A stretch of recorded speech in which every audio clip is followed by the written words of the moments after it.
Alright, hello guys. First video here on the game Critical Revengeance. In today's video, I'm going to be showing you guys how to create some of at least my favorite builds and somewhat of meta builds for endgame. And yeah, enjoy the video. Alright, so for the first build, which is going to be for the best DPS for bow and katars and other physical classes, but these are the only ones that I know that it works for, because I only play these. Okay, so starting out with your armor slots, you want to have the Crown of Embers. If you don't have Crown of Embers, I would recommend using either Ice Skull for some more defense and health regen, or the Barbed Crown, which is the second best. Or if you're feeling really daring, you could also use the Swiftness Necklace for the extra defense debuff.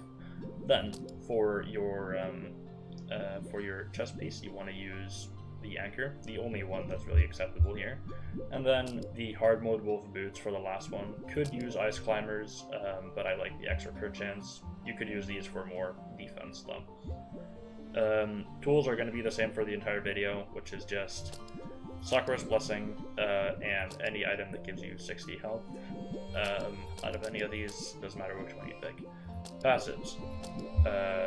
Cataclysm Overdrive, Kitsune Crescent, and Bait Emblem. If you don't have Bait Emblem, you could do Everfrost Blade, or the Salvation's Grace. I would recommend Salvation's Grace if you feel like you're a bit too squishy with the build and you need more healing.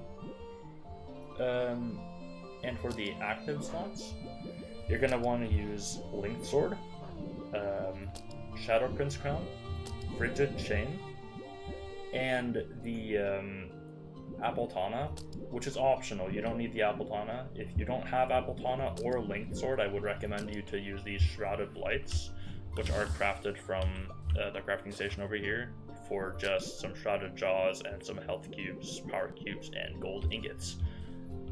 Okay, and lastly, for your skill points, and also your points here, these are just personal ones though. I haven't put anything else into mana because I usually have some other passives on, but over here you want to have at least 500 mana for the Linked Sword, and just have a bit of barrier, health, and damage left over so that you are at least tanking enough hits so you can get your super up. And for your skill tree, you want to use the first four here, so Super Break, Execution, Worthy, and Crusher, and Regeneration and Healing Aid, and Fortified Edge. And then, alright, for the next build that I'm going to be showcasing, is a build that lets you have the maximum amount of critical strike chance in the game. This is more of like a fun build that you could just use for like the funnies. It's not really meta in any way. As you see already, the passives are really pretty bad, and your damage is also really low. But starting off with this, you want to use Crown of Embers. You're going to see that this is a reoccurring item throughout the entire video. So Crown of Embers, and then not the Anchor. You want to use the Jaded Swordfish, which is fished up from the mountain area next to the Hard Mode Wolves, and then Hard Mode Wolf Boots again. And then for your passives, you want to use the Bait Emblem, Sharpener Rock, and any item that gives you 5% critical strike chance. Additionally, instead of these 5% items, you could also use the Amplified Relic, but since the stats on this item are so bad, I would not recommend using it and just picking something like Cataclysm Overdrive or something for the extra damage output. Actives are whatever. You can use whatever you want for the actives because actives don't give any critical strike chance, so you're fine on whatever you want to use there. Skill tree is going to be exactly the same as the other one. Same with these. These are the exact same. But here, skill tree is going to be the same. So Fortified Edge, Regeneration, Healing Aid, and Super Break, Execution, Worthy, and Crusher. Alright.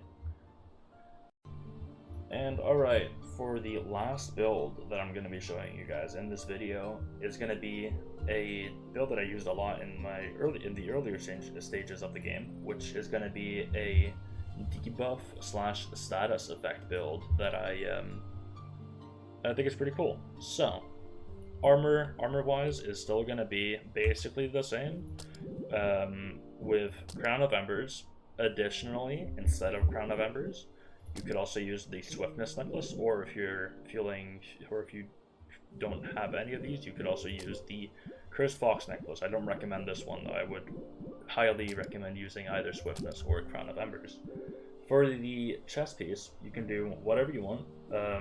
Personally, chose to go with Anchor. You could go for Jaded Swordfish for more defense, or even Barbed Armor for more defense.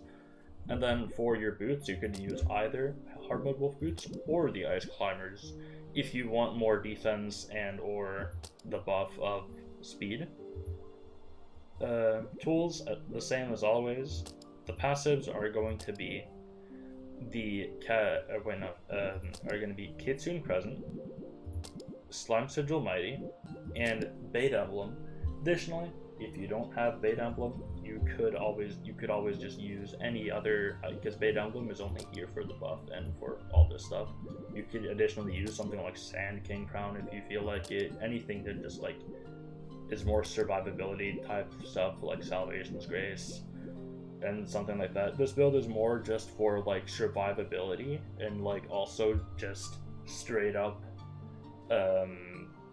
just killing the enemy over time and not directly with your physical attacks. And then for your active slots, which is the last one, you're gonna want the Aurora Apocalypse, and or you could use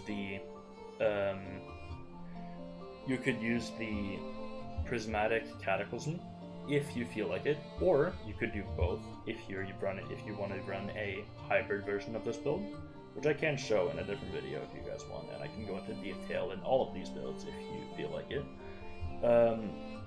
Which this applies Curse and Burn, and then you're going to want Appletana for the Rotten Apple debuff, and Lightning Scroll for a stun.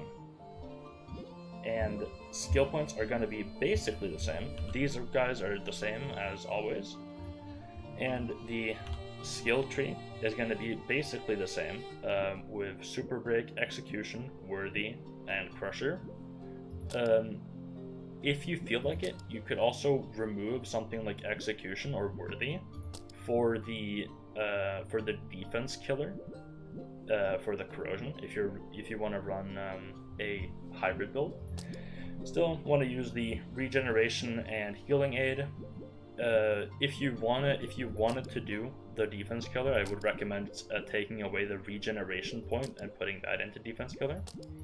And then the Fortified Edge for the attack buff.